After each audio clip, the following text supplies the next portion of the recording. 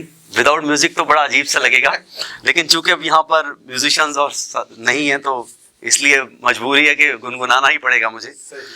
تو عالمگیر کا ایک بہت خوبصورت سانگ تھا جو کہ اکثر میں گنگناتا بھی ہوں، وہ میں تھوڑا سا سناتا ہوں آپ کو. کہہ دینا آنکھوں سے، سمجھ لینا باتوں سے، کوئی تو رہتا ہے سانسوں میں. کہہ دینا آنکھوں سے، سمجھ لینا باتوں سے، کوئی تو رہتا ہے سانسوں میں. کافی ہے نا؟ واہ، شکریہ. ہمارے تہذیبی زندگی کا ایک خوبصورت اظہار ہے. اگرچہ لوگ سمجھیں گے کہ شاید میں رسمی انداز میں کہہ رہا ہوں، لیکن میں غیر رسمی طور پر انتہائی خوشی ہو رہی ہے آپ کو عزیز نگر یوٹیوب چینل میں موجود پا کے، اسٹوڈیو میں آپ کو دیکھ کے. میں اس پروگرام کے پروڈیوسر اور ڈائریکٹر زمان خان کی جانب سے اور اپنی جانب سے آپ کا شکر گزار ہوں کہ آپ یہاں تشریف لائے. تھینک یو سو مچ. ناظرین، ہمارے ساتھ فراز سلیم موجود تھے، اداکار، ہدایت کار، گلوکار، گیت نگار، شاعر، ادیب، کئی جہتیں. ان سے گفتگو کی مجھے بہت اچھا لگا، اور اب میرے ذہن میں صرف ایک ہی جملہ آتا ہے کہ کوئی چراغ ایسے ہوتے ہیں جو شب کے سارے پہر جلتے رہتے ہیں، ان کی روشنی کا کوئی ایک پہر نہیں ہوتا. اور کچھ پھول ایسے ہوتے ہیں کہ وہ صرف بہار میں نہیں بلکہ ہر رخ میں کھلتے ہیں. فراز سلیم ایسا ہی ایک خوبصورت پھول ہے. میری دعا ہے کہ ان کا فن، ان کی شخصیت اسی طرح سے مہکتی رہے، اور ملتان کی پہچان فراز سلیم اسی طرح سے فن کی زندگی پہ ہمیشہ حکومت کرتا رہے. کچھ حکومتیں دل پر ہوتی ہیں، بلا شبہ ہمارے دلوں میں ان کی محبت موجود ہے. آج کے پروگرام نگار خانے کا اختتام ہوتا ہے. انشاءاللہ آئندہ پروگرام میں ہم پھر ملیں گے. عزیز احمد خان کو اجازت دیجیے. اللہ نگہبان.